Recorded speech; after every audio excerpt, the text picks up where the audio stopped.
Have a few minutes to talk? Very well. I had been recording a message for Kolyat.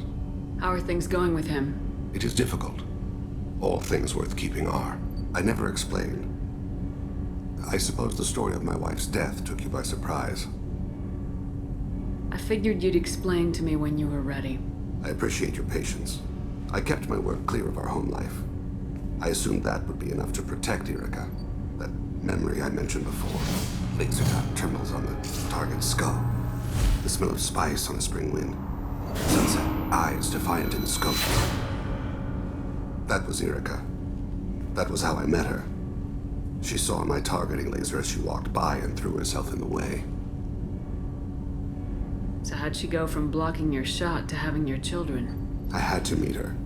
The memory possessed and endowed me. I fell on my knees before her, begged her pardon. She introduced me to the world beyond my work. Eventually, she forgave me. Later, she loved me. I guess she impressed you. She woke me up. Her body trembles. Not fear. Indignation. Her mouth moves. How dare you? You and I trained to sacrifice ourselves to save others. How often does a civilian step in the way of a bullet to protect someone they've never met? I thought she was the goddess Arashu. She met my eyes through the scope, and my purpose faltered. When you talked to Kolyat, you said she died. I let myself become complacent. I thought Irika and Kolyat were safe. I stayed away too long, and my enemies came for her.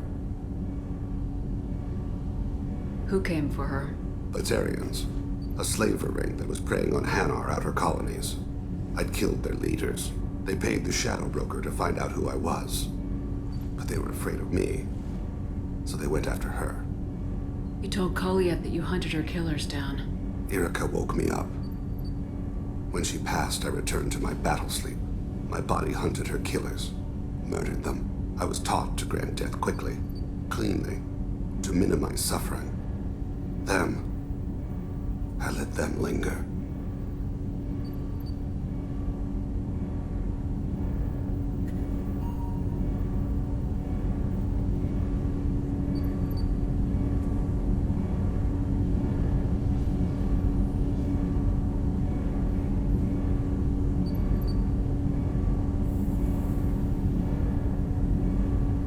You were operating on instinct.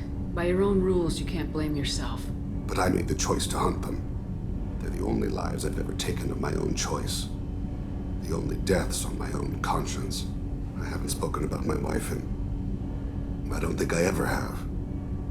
I didn't have anyone left to tell it to.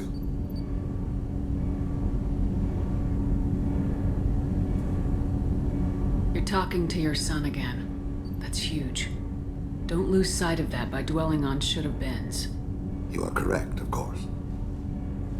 Thank you for listening, Siha. I think my translator just glitched. What did you call me? Siha. Someday I'll tell you what it means.